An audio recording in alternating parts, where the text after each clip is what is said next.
Good morning બાળ દોસ્તો. હવે આજે આપણે છે ને ધોરણ 6 ઇંગ્લિશ બરાબર, એમાં આપણે યુનિટ 3માં ફાઉન્ટેન 1 એટલે કે ઝઘડ્યો અને જીતો, એમાં આપણે સ્વાપોથીમાં એટલે કે સ્વાધ્યાય પોથીમાં જે પ્રશ્ન નંબર 3થી બાકી છે એના વિશે આપણે થોડું આજે શીખવાના. આપણે બુકમાં તો શીખીએ છીએ, હવે આગળ સ્વાપોથીમાં તો જોઈએ. પ્રશ્ન નંબર 3માં કે તમે વાલિયા લૂંટારાની વાર્તા જાણો છો. અહીં વાલિયા વિશે થોડા વાક્યો આપ્યા છે તથા કૌંસમાં કેટલાક શબ્દો આપ્યા છે. એમાંથી યોગ્ય શબ્દ પસંદ કરી ખાલી જગ્યા પૂરો. બરાબર, તો આપણે હવે ફકરો વાંચતા જવાનું છે ને, તમારી સાથે ખાલી જગ્યા પૂરવાની છે. તો વાલિયા ખાલી જગ્યા વોઝ વેર અ રોબર. બરાબર, હવે આપણે ગ્રામરમાં શીખ્યા છીએ કે કોઈ પણ વ્યક્તિનું નામ હોય તો એની સાથે વોઝ કે વેર આવે તો વોઝ આવે. તો આપણે અહીંયા લખીશું કે વાલિયા વોઝ અ રોબર, એટલે કે વાલિયો જે હતો નામ છે વાલિયો લૂંટારો, તો વાલિયો એક લૂંટારો હતો. હી લીવડ ઇન અ ફોરેસ્ટ, એટલે કે એ લીવ છે અને લીવડ છે તો આપણે ભૂતકાળમાં હોય એટલે ઈડી લાગે, એટલે કે હી લીવડ ઇન ફોરેસ્ટ એટલે કે તે જંગલમાં રહેતો હતો. હી ખાલી જગ્યા પીપલ, હી ખાલી જગ્યા, હવે લૂંટ અને લૂંટડ તો એમાં ઈડી જ આવશે. હી લૂંટડ પીપલ, એ લોકોને લૂંટતો હતો. પીપલ એટલે કે લોકો અને લૂંટ એટલે કે લૂંટ કરવી, અમે લૂંટમાર કરવી એમ. સો પીપલ ખાલી જગ્યા was wear afraid of him. So people ખાલી જગ્યા, હવે સો પીપલ એટલે કે ઘણા બધા લોકો, એટલે બહુવચન થયું તો એમાં વોઝ નહીં આવે પરંતુ શું આવશે? વેર. તો આપણે અહીંયા લખીશું so people were afraid of him, એટલે કે લોકો તેનાથી ગભરાતા હતા કેમ કે તે લૂંટારો હતો. બરાબર, જંગલમાં રહેતો હતો, એ લોકોને લૂંટફાટ કરતો હતો, લોકોને જ્યાં મળે ત્યાંથી એમને મારીને લૂંટફાટ કરી દે, એટલે કે માટે બધા લોકો એનાથી ગભરાતા હતા. હિઝ ખાલી જગ્યા not a happy with him, એટલે કે હિઝ ફેમિલી એટલે કે તેનું ફેમિલી, ખાલી જગ્યા એટલે કે ફેમિલી છે એટલે એમાં વોઝ આવશે. નોટ હેપી વિથ હિમ એટલે કે એનું કુટુંબ એની સાથે ખુશ હતું નહીં. વંશ નારદ મુનિ ખાલી જગ્યા થ્રો ધ ફોરેસ્ટ, એટલે કે નારદ મુનિ. બરાબર, તમે બધા નામ તો સાંભળેલું છે નારદ મુનિનું. નારદ મુનિ ખાલી જગ્યા પાછળ, અહીંયા પાછળ મૂકીશું આપણે ભૂતકાળનો રૂપ, એટલે કે નારદ મુનિ તેને ત્યાંથી પસાર થતા. થ્રુ ધ ફોરેસ્ટ એટલે કે ત્યાં થઈને પસાર થતા હતા, તેમણે જંગલમાં ત્યાં થઈને પસાર થતા. હિઝ એડવાઇસ ખાલી જગ્યા વાલિયાઝ વાઇફ, એટલે કે હિઝ એડવાઇસ એટલે કે તેમણે એડવાઇસ એટલે કે સલાહ આપી. ચેન્જડ વાલિયાઝ લાઈફ, વાઇફ નથી સોરી લાઈફ છે, તો તેને એડવાઇસ આપી એટલે કે સલાહ આપી. બરાબર ને, તો ચેન્જ એટલે કે તે બદલાઈ ગયો, એટલે કે એને જે વાલિયા લૂંટારાને સલાહ આપી એ સલાહથી વાલિયાની જિંદગી બદલાઈ ગઈ. Valiya the robber become Valmiki, એટલે વાલિયા પછી ધ રોબર એટલે કે વાલિયો લૂંટારો જે કહેવાતો હતો ને, બીકેમ એટલે કે પછી, તો એ વાલ્મીકી કહેવાયું. શું કહેવાયું? કે એમાં વાલિયા લૂંટારામાંથી તે વાલ્મીકી બની ગયો.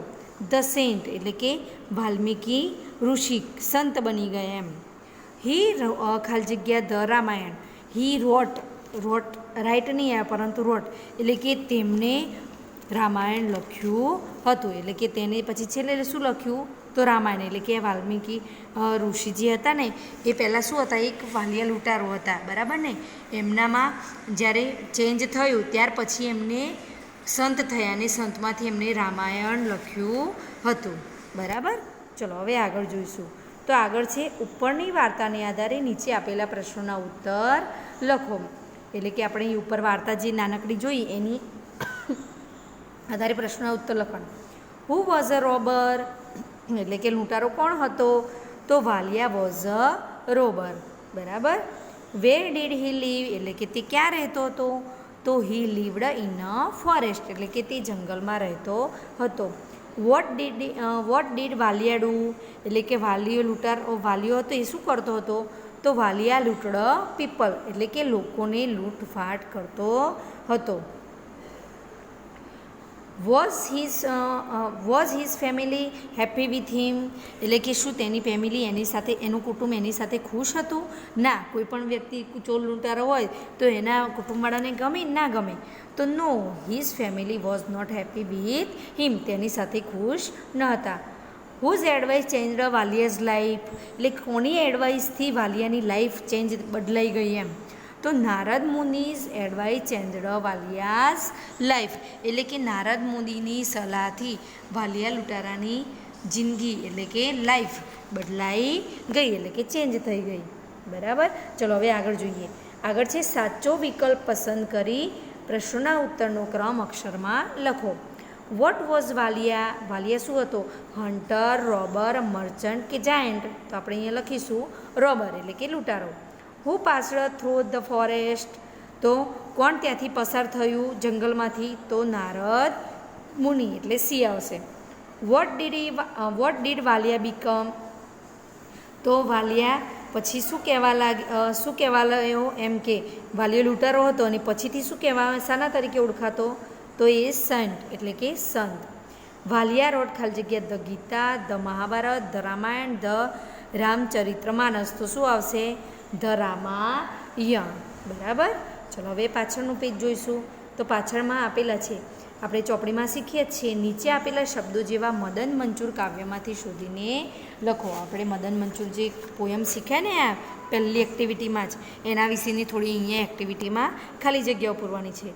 તો અહીંયા સ્ટડીડ, મંડે, જનકપુર, બાકી રહેતા શબ્દો.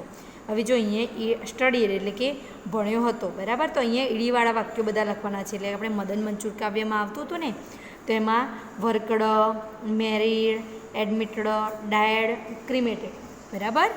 એટલે કે આ બધા શબ્દો અહીંયા આપણે ઈડીવાળા લખવાના છે. પછી મંડે એટલે કે જેટલા વારના નામ આવે છે એ લખવાના છે. તો ટ્યુઝડે, વેનસડે, ફ્રાઈડે અને સેટરડે. પછી અહીંયા નામ આપેલા છે, એમાં ગામના નામ આપેલા. જનકપુર આપેલું છે, તો બીજા જે ગામ આવતા હતા જ્ઞાનપુર, કરમપુર, જીવનપુર એ લખવાના છે. પછી બાકી રહેતા શબ્દો, તો બાકી કયા છે? મદન, મંચૂર, born, at, fell, ill, on, story, of, rose, verse, was. બરાબર.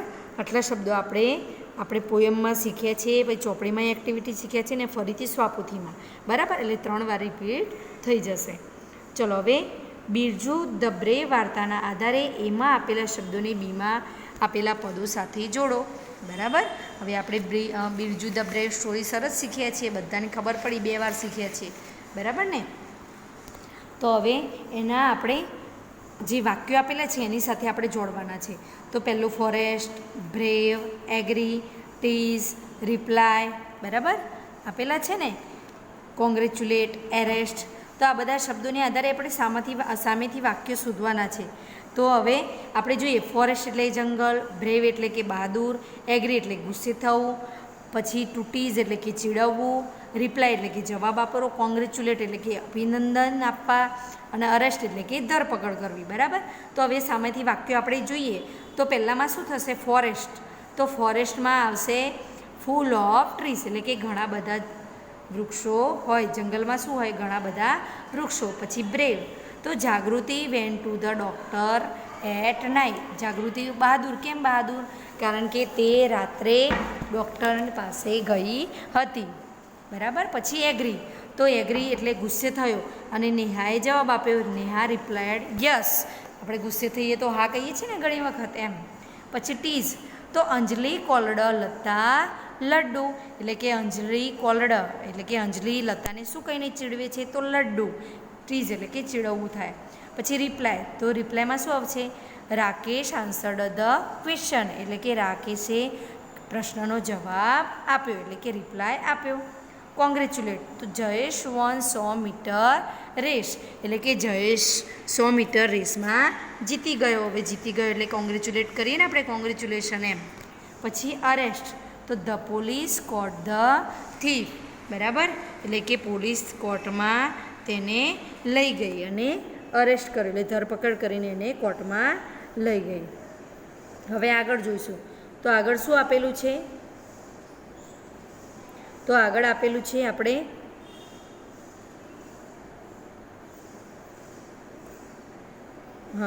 હવે આગળ શું આપેલું છે?